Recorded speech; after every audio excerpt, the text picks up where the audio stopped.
Olá cavaleiros e amazonas, bem-vindos ao canal Sempre Quis Saber. Meu nome é Wesley e no vídeo de hoje trago para vocês várias curiosidades sobre o exército de Hades. Vamos saber todas as categorias que são divididos os 108 espectros, os subordinados do deus do submundo. Então sem mais delongas, clica no gostei, se inscreva no canal e bora para esse super vídeo. Sempre quis saber! Os espectros de Hades são os guerreiros das trevas subordinados do deus do submundo. O Senhor Hades concede um corpo físico para as almas que estão mortas no inferno, os tornando espectros com a promessa de vida eterna. Aqueles que têm um grande apego pela vida acabam caindo na tentação da vida eterna e entram para o exército de Hades. Porém, essas almas ressuscitadas continuam tendo corpos mortais. Esse é o conhecido despertar das 108 estrelas malignas. As almas dos espectros vão para os seus corpos humanos e os possuem. Esse corpo então abandona seu nome antigo para servir a Hades e ganha seu nome de espectro junto de suas sapures. E por isso os espectros sempre carregam o mesmo nome. É claro que isso só é verdade levando em conta apenas a saga de Hades clássica e a saga de Hades The Lost Canvas, já que em Next Dimension o Kurumada resolve quebrar essa regra e muda o nome dos espectros, como por exemplo dos juízes Minos e Aiacos do século XVIII, utilizando seus nomes mortais que são Vermir de Grifon e Suikyo de Garuda. Mas a obra de Cavaleiros do Zodíaco nos leva a entender que a maioria dos espectros renascem com o conhecimento de suas técnicas e domínio do cosmo. Por isso não precisam passar por um árduo treinamento como os Cavaleiros de Atena, sendo seguidores do deus Hades, que é capaz de fornecer um corpo físico para as almas mortas de tempos em tempos. O conceito de morte não existe entre os soldados de Hades, por isso sempre que morrem, as 108 estrelas malignas são seladas por mais de 200 anos pela deusa Atena.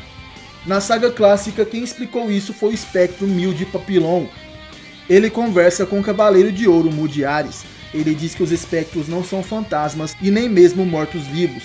Eles são humanos que viviam na Terra, como os cavaleiros, mas quando o selo de Atena que aprisionava a alma dos espectros perde a validade, suas almas de espectros despertam em seus corpos humanos, e eles se apresentam a Hades.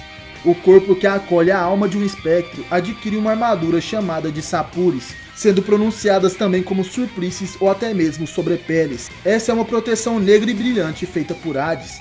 E com as sapures, os espectros conseguem ir e vir do mundo dos vivos ao mundo dos mortos, sem que precisem sequer despertar o oitavo sentido. As sapures funcionam diferente das armaduras. Enquanto acreditamos que uma armadura se encaixa no corpo de um cavaleiro, no caso dos espectros, seu corpo se modifica para se encaixar nas sapures. Em outras palavras, o espectro nada mais é do que um meio para que as sapures exerça sua função, sendo todos algum tipo de marionete. Essa propriedade de modificar o corpo de quem a veste pode transformar as pessoas em algo não humano, como por exemplo o próprio Mil de Papillon.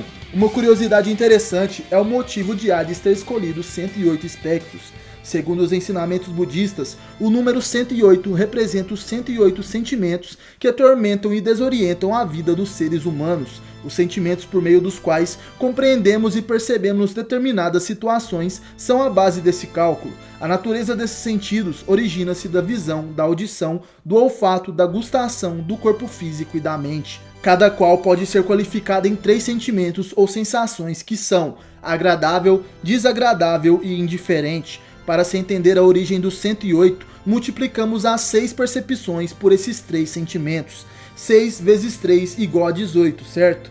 Esses 18 sentimentos podem, por sua vez, ser movidos por sentimentos puros e impuros, e assim multiplica-se novamente por 2, totalizando em 36 sentimentos. A existência, no entanto, abrange experiências do passado, do presente e do futuro, e por isso deve-se multiplicar esses 36 sentimentos pelas 3 dimensões temporais, o que totaliza 108.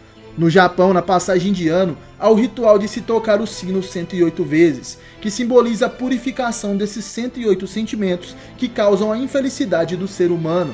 E o rosário de chakra de virgem também simboliza esses 108 sentimentos, representados em 108 contas.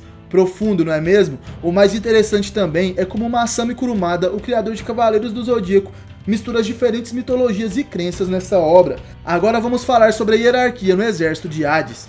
No topo de tudo, é claro que está o deus do submundo, o maligno Hades. Como vocês devem saber, ele deixa seu corpo verdadeiro guardado dentro do mausoléu que fica nos Campos Elíseos. Na Guerra Santa, sua alma possui o corpo do jovem mais puro daquela geração e assim comanda os espectros do inferno. Abaixo de Hades, temos algumas divindades que são seus subordinados. Os mais próximos dele são os deuses gêmeos Thanatos e Hypnos. Eles são seus servos mais próximos e confiáveis, desde os tempos mitológicos. Na saga clássica, ambos guardam o corpo de Hades nos Campos Elíseos. Os deuses gêmeos funcionam como assessores diretos de Hades, o ajudando a comandar o exército do submundo. Eles são superiores a qualquer espectro, inclusive a Pandora. Também são extremamente poderosos, sendo que Thanatos, o deus da morte, destruiu 5 armaduras de ouro com um golpe só. E Hypnos, o deus do sono, não apenas aprisionou Shun, que estava utilizando a armadura divina de Andrômeda, como também conseguiu se igualar a Shiryu e Yoga, que também estavam trajando armaduras divinas. Abaixo deles temos mais alguns deuses em The Lost Canvas, que são os filhos de Hypnos. O deus do sono é pai dos deuses dos sonhos. Eles guardam as regiões do mundo dos sonhos, e são chamados apenas em missões importantes. Seus nomes são Oneiros, o deus dos sonhos, o líder dos deuses dos sonhos. Ícelos, o ilusionista, é o mais selvagem de seus irmãos. Phantasus, o retratista, nos mitos possui o poder de criar sonhos irreais e ameaçadores. Morpheus, o encarregado de controlar os sonhos dos heróis e dos reis. E Phobetor, que tem o poder de transformar sonhos e desejos em realidade. No jogo Saint Seiya Online, também somos apresentados à deusa Perséfone, serva e esposa de Hades. Ela é a deusa da colheita e imperatriz do submundo, é conhecida como a Senhora dos Mortos. Abaixo desses deuses temos Pandora, a representante de Hades e comandante dos espectros. Ela é a irmã humana da alma de Hades, e em toda encarnação, Pandora nasce em uma família rica, e anos depois, a alma de Hades também nasce de sua mãe como seu irmão. Assim, Pandora vai atrás do humano que será o mais puro daquela era para fundir a alma de Hades ao corpo desse humano. A história de Pandora é bem legal, e se vocês quiserem eu faço também um vídeo especial sobre ela, contando toda a sua história, é só deixar sua opinião aí embaixo. A mesma coisa vale para os deuses que eu citei anteriormente. Abaixo de Pandora temos 3 juízes do inferno. Eles são os espectros mais poderosos do exército de Hades. Seus poderes se equiparam aos cavaleiros de ouro mais poderosos do santuário. Radamantes de Wynever, a estrela celeste da fúria. Na mitologia grega, ele é um dos 3 juízes do mundo dos mortos que julgava as almas vindas da Ásia. Seus subordinados mais conhecidos são Valentine de Arpia, Sílfide de Basilisco, Queen de Alaurune e Gordon de Minotauro. Minos de Grífon, a estrela celeste da nobreza. Na mitologia grega, o juiz supremo do mundo dos mortos, que dava o voto final, ou seja, decidia o destino das almas. Em Saint Seiya, ele julga as almas na primeira prisão. Seus subordinados mais conhecidos são Byakko de Necromancer e Lune de Bauron. Ayakos de Garuda, a estrela celeste do heroísmo. Na mitologia grega, um dos 3 juízes no mundo dos mortos que julgava as almas vindas da Europa. Seu subordinado mais conhecido é Violet de Behemoth. Abaixo dos 3 juízes estão os espectros de estrelas celestes. Geralmente, esses são os espectros do exército de Hades que defendem o submundo. Ficam encarregados de proteger locais importantes, como as prisões na saga de Hades e os templos em The Lost Canvas. Supõe-se que seus poderes podem se equiparar aos cavaleiros de ouro. Alguns exemplos de estrelas celestes são Valentine de Arpia, conhecido como a estrela celeste do clamor. Caronte de Aqueronte, o barqueiro do inferno, é a estrela celeste do hiato. Lune de Bauron, o braço direito de Minos, é a estrela celeste da eminência. Faraó de Esfinge, que é um espectro muito importante tanto na história clássica quanto em The Lost Canvas, a estrela celeste da besta. E existem muitos outros estrelas celestes nesta categoria. E abaixo das maléficas estrelas celestes temos as estrelas terrestres. São geralmente os espectros enviados em missões fora do submundo, como por exemplo, atacar o santuário de Atena ou outra região. Em maioria, seus poderes se equiparam aos dos Cavaleiros de Prata. Alguns exemplos são Niobe de Deep, o mesmo que conseguiu matar Aldebaran com sua fragrância profunda. Ele é a estrela terrestre das trevas. Giganto de Ciclope é a estrela terrestre violenta. Mil de Papillon, que enfrentou Mu, é a estrela terrestre sinistra, além de vários outros estrelas terrestres. Se vocês apoiarem um vídeo com todos os espectros que já apareceram, comentem aí que eu faço para vocês e vou mostrar todos das estrelas terrestres e das estrelas celestes. Abaixo das 108 estrelas maléficas, temos os soldados rasos do exército de Hades, os espectros esqueleto. eles possuem a mesma Sapuri simples que não faz parte das 108 principais, e na maioria das vezes esses guerreiros usam uma foice. Um que se destaca é Marquino de Esqueleto, estrela terrestre da vigilância. Ele protegia a primeira prisão, porém os demais que trajam essas Sapuris são conhecidos apenas como esqueletos, e em teoria eles teriam o mesmo poder de cavaleiros de bronze. Outros guerreiros sob o comando de Hades são os próprios Cavaleiros de Atena, que por algum motivo morreram antes da Guerra Santa de sua época, e eles podem fazer um contrato com o deus do submundo e assim viverem novamente como seus subordinados. Vemos isso acontecer tanto em The Lost Canvas quanto na saga clássica, e em The Lost Canvas temos uma nova partição de guerreiros ao comando de Hades. Eles são os Guardiões das Estrelas que protegem os templos malignos que ficam no céu do Lost Canvas. Seu poder varia de guardião para guardião e nem sempre são espectros originais, que despertaram como uma das 108 estrelas. Como guardiões, temos Ioma de Mefistófeles, estrela celeste da liderança, o guardião do templo de Mercúrio. Lune de Bauron, a estrela celeste da eminência e guardião do templo de Vênus. E o templo da terra é guardado por Cagarro de Bennu, estrela celeste da violência. O templo de Marte é protegido pelo traidor Aspros de Gêmeos, que utiliza uma Sapuris de Gêmeos, assim como dos Cavaleiros de Ouro renegados na saga de Hades. O templo de Júpiter é protegido por Valentine de Arpia, a estrela celeste do clamor. O templo de Saturno é protegido por Radamantes de Winver, a estrela celeste da fúria. Pátita de Coruja protege o templo de Urano, e Tokusa de Hanuman, a estrela celeste da habilidade, e irmão da Amazona Yuzuriha de Grou, seria o protetor do templo de Netuno, porém ele já tinha sido derrotado nessa época. O templo de Plutão é protegido por Hades, Alone e Pandora. Plutão é o nome de Hades na religião romana. Outras criaturas a serviço do deus Hades são as fadas, que estão presentes em todo o Meikai. Elas são as borboletas do mundo dos mortos. O cão de 3 cabeças, Cérbero, está presente na segunda prisão, sendo subordinado de Faraó de Esfinge na saga clássica, e em Lost Canvas está ligado diretamente ao Hades. Já as ninfas estão presentes em todos os Campos Elíseos, vivendo juntas dos deuses gêmeos.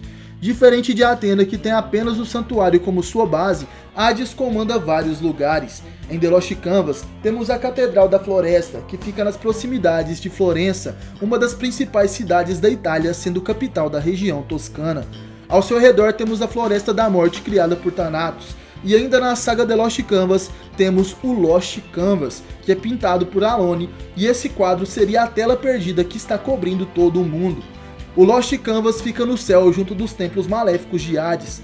Tudo que Alone pinta morre e suas pinturas também aparecem por todo o céu, onde ele desenhou anjos, pessoas e até mesmo uma nova lua. Na série clássica, em terra temos o Castelo Renstein, na Alemanha, onde a família de Pandora morava. No século XX ficou conhecido como Castelo de Hades, e tinha uma barreira das trevas que restringia o poder dos Cavaleiros de Atena, que conseguiam utilizar apenas 10% de sua força. Além de que nesse mesmo castelo tem um fosso que leva direto ao submundo.